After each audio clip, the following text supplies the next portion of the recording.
Wilayah dulu. Saktio ini. Sakti Mas Sakti. Orang. Kembal, Bu. Pak, pergi.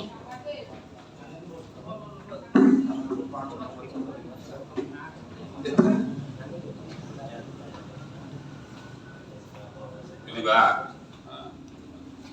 Nanti dulu berhenti.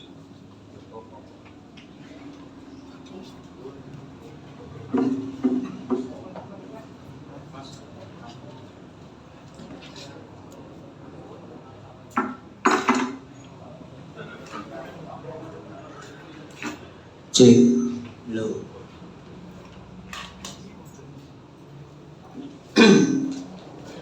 Bismillahirrahmanirrahim. Assalamualaikum warahmatullahi wabarakatuh. Waalaikumsalam warahmatullahi wabarakatuh. Bismillahirrahmanirrahim wa yassir li amri. Ilsani yafqahu qawli amma ba'du. Puji syukur pada Allah Subhanahu wa taala yang telah melimpahkan rahmat dan nikmat iman, nikmat Islam pada kita semua. Tak lupa kita sampaikan sholawat serta salam kepada junjungan Nabi kita Muhammad Sallallahu Alaihi Wasallam. Semoga kita semua mendapatkan syafaat di yaumil akhir, amin. Yang kami hormati Gus Nurul Yakin Edal Murabi, yang dalam hal ini diwakili oleh putra beliau Mas Arham, pada Komandan GPK Aliansi Tepi Barat Bapak Pujianto, pada Bapak Najmuddin Asyarif, pada Ketua GPK Aliansi Kota Bang Zainal, ada dari korban juga kita sebut saja Mbak Mawar dan Melati. Tak lupa kepada rekan-rekan media yang telah menyempatkan waktu dalam konferensi pers dengan tema apa Mbak? Mengawal GPK Aliansi Tepi Barat mengawal kasus asusila di pondok pesantren di Kabupaten Magelang. Yang pertama, perkenalkan, nama saya Ahmad Solihuddin bin Suharto bin Karyorejo. Dalam hal ini saya berbicara selaku Sekretaris GPK Aliansi Tepi Barat dan juga mewakili penasihat hukum dari korban kekerasan, tindak pidana kekerasan seksual.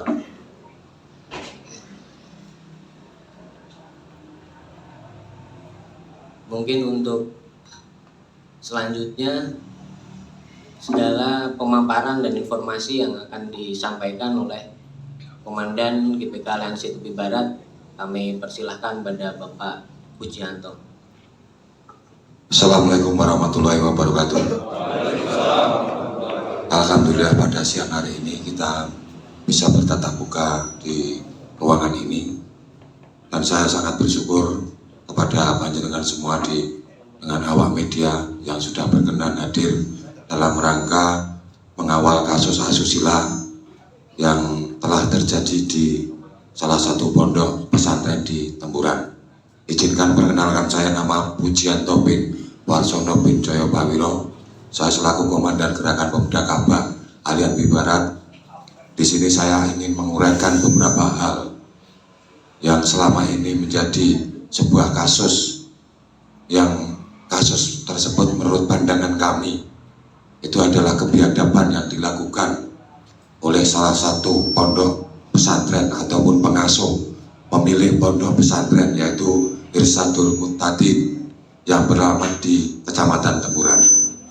Ini di Kecamatan Temburan ini terjadi yang kedua kalinya. Terjadi pertama kali yaitu di tahun 2022, yaitu di Pondok Aroside. Di sini keterkaitan kejadian kali ini sudah barang tentu Kabupaten Magelang boleh dikatakan darurat seksual di kalangan pondok pesantren, yang mana pondok pesantren itu adalah salah satu titipan ataupun semua wali santri ataupun wali santriwan untuk menitipkan ke sebuah pondok sudah barang tentu akan membentuk akhlakul karimah. Tapi di sini fakta dan kenyataan, panjenengan juga melihat ataupun mendengar, di samping saya juga ada 2 korban tindak kekerasan seksual yang dilakukan oleh Saudara Labib Asrori. Dia adalah pengasuh pondok pesantren Isadul Muhtadin. Ini terjadi di Kecamatan Tempuran. Maka dengan hal seperti ini, saya pernah mengadakan sebuah audiensi dengan Kapolres Kabupaten Magelang, DPR beserta jajarannya, bahkan dihadiri oleh Pak PJ Bupati.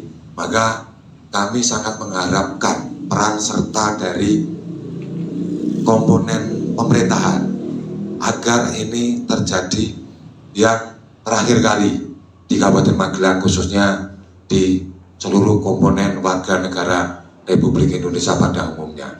Karena ketika kita melihat fenomena yang terjadi di Kabupaten Magelang, yaitu terkait asusila, ini tidak mungkin dibenarkan oleh agama manapun. Maka harapan saya, ketika kehadiran panjenengan semua selaku awak media bisa mewakili aspirasi masyarakat dan mewakili dari saudara-saudara korban kita. Jangan sampai dengan kehadiran media ini, media menjadi terbungkam. Karena saya yakin ketika panjenengan ini adalah aspirasi kami, aspirasi untuk menyampaikan segala pendapat, segala peristiwa, segala sesuatu yang terjadi di wilayah Kabupaten Magelang. Di sini mungkin itu prolog dari saya. Ada beberapa hal nanti akan saya sampaikan. Pada dasarnya Kiai Ahmad Labib Asrori tersebut adalah salah satu Khatib Suriah PCNU Kabupaten Magelang. Saudara Labib Asrori selaku tersangka yang sekarang sudah ditahan tertanggal 1 Agustus itu juga pernah menjabat DPRD Kabupaten Magelang di tahun 2004-2009. Itu di salah satu partai, yaitu partainya PKB, Mas. Jadi disinilah ketika kami melihat secara kasat mata ataupun secara nyata dan senyata-nyatanya, ternyata ketokohan ataupun sosok figur yang dilihat secara casingnya yang berpecinan, berdasi, berbaju koko, jajasan, tapi akhlaknya justru malah memberikan contoh akhlak yang tidak baik. Bahkan itu biadab. Karena di sini nanti sudah barang tentu saudara kami dari pihak korban, saya juga berjanji dengan rekan-rekan gerakan pemuda Ka'bah, Ali Habib Barak dan sahabat-sahabatnya ini akan mengawal kasus ini sampai di persidangan. Jenengan sanggup dan?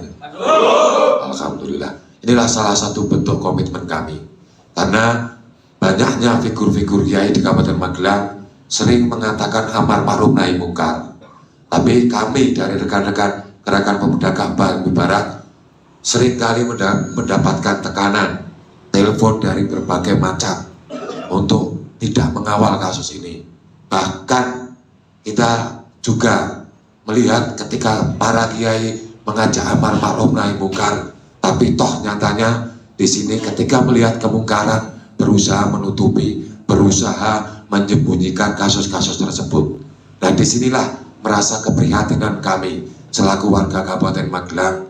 Pada dasarnya sosok-sosok kiai, sosok-sosok figur kiai yang sudah barang tentu akan menjadi panutan umat, tapi justru menyesatkan umat.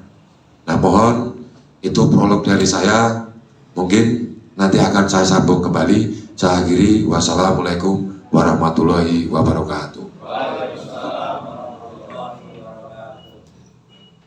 Demikian tadi prolog dari Komandan GBK Aliansi Tepi Barat, Bapak Pujianto.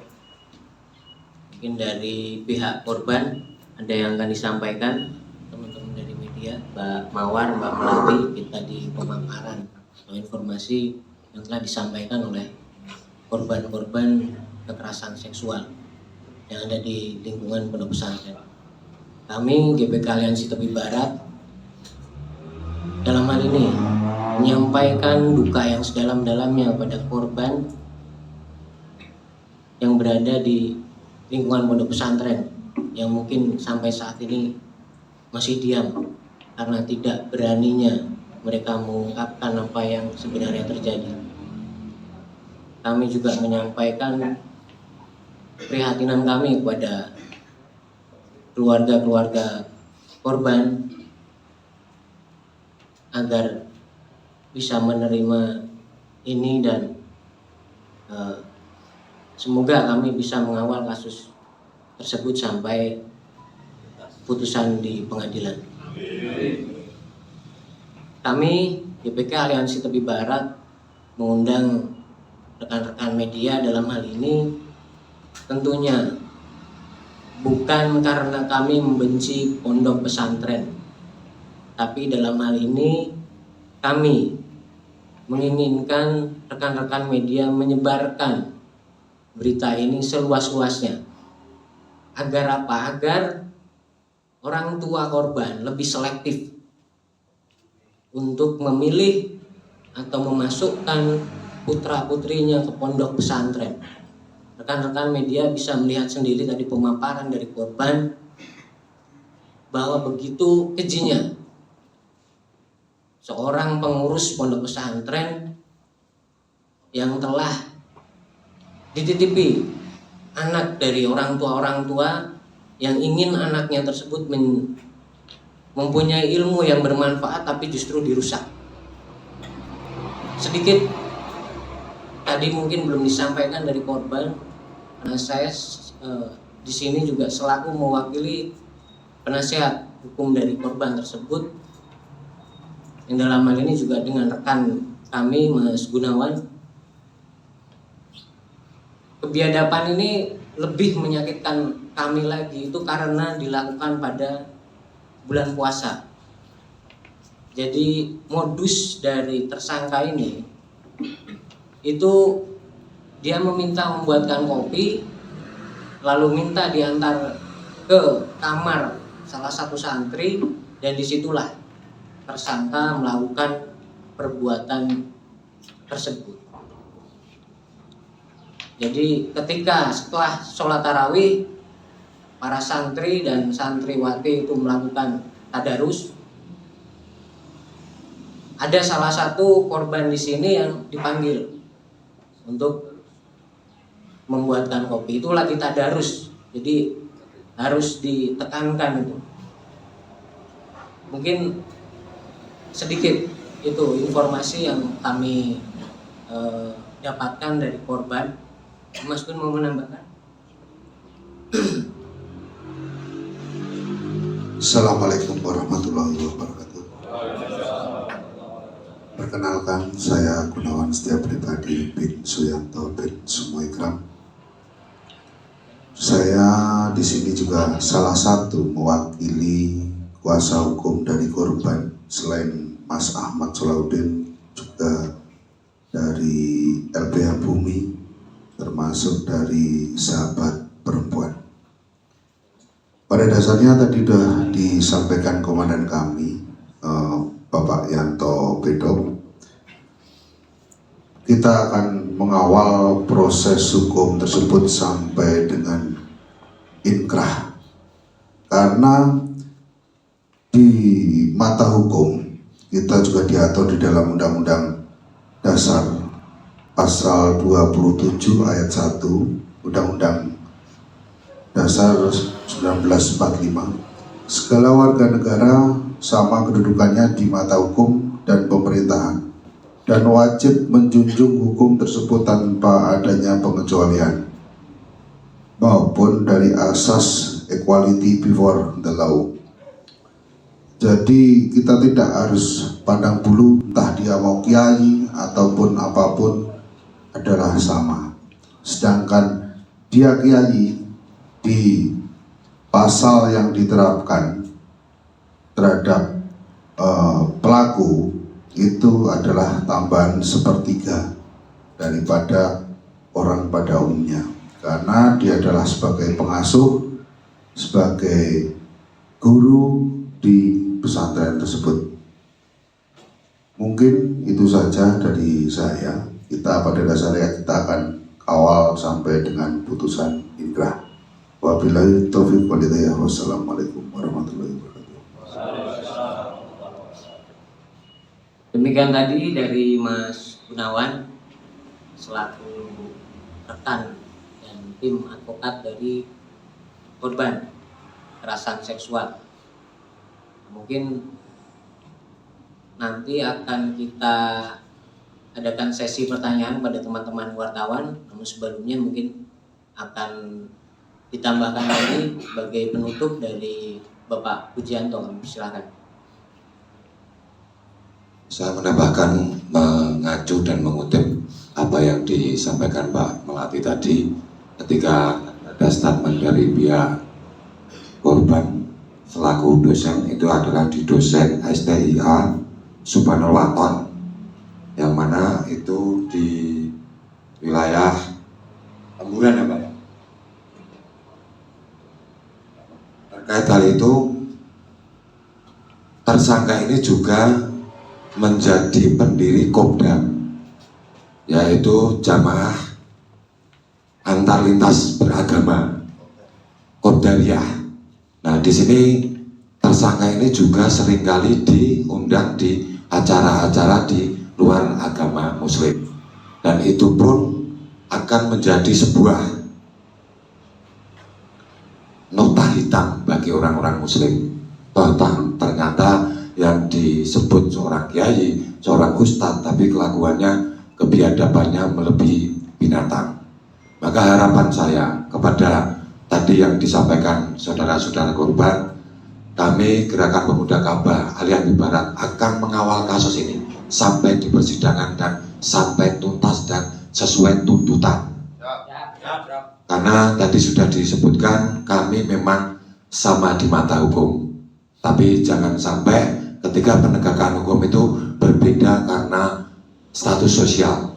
Seperti itu, harapan saya seperti itu. Nah, harapan dari pihak korban tadi untuk penutupan salah satu pondok itu sudah kami sampaikan ke Kemenang Kabupaten Magelang, dan janji dari Kemenang itu akan menutup pondok pesantren tersebut. Bahwasanya di Kabupaten Magelang ini terdiri dari 342 pondok pesantren. Maka ini kami mengajak kepada rekan-rekan media, awak media untuk mengawal pondok tersebut. Bahwasanya pondok tersebut itu ada tidak legalitasnya. Legalitasnya ada atau tidak, ataupun itu pondok itu berdiri secara ilegal. Mari kami bersama-sama dengan kami untuk investigasi bareng-bareng. Jangan sampai berdirinya pondok itu justru akan disalahgunakan hanya untuk memuas nafsu. Seperti itu Pak, Mas. Karena apa? Karena ini di Temburan terjadi yang kedua kalinya. Maka kami dari rekan-rekan Gerakan Pemuda Ka'bah itu seringkali mendapatkan pressure, intimidasi, ancaman itu, tapi bagi kami tidak ada masalah. Karena kami bertolak ukur ketika paku itu yang ditekan pasti yang lurus. Sudah barang tentu paku yang bengkok itu tidak mungkin akan dipukul dan ditekan. Itu seperti itu. Mungkin itu saja dari saya. Mohon nanti ketika ada sesi tanya jawab, saya persilakan kepada panjenengan semua sama rekan-rekan awak media. Waktu dan tempat saya persilakan, monggo.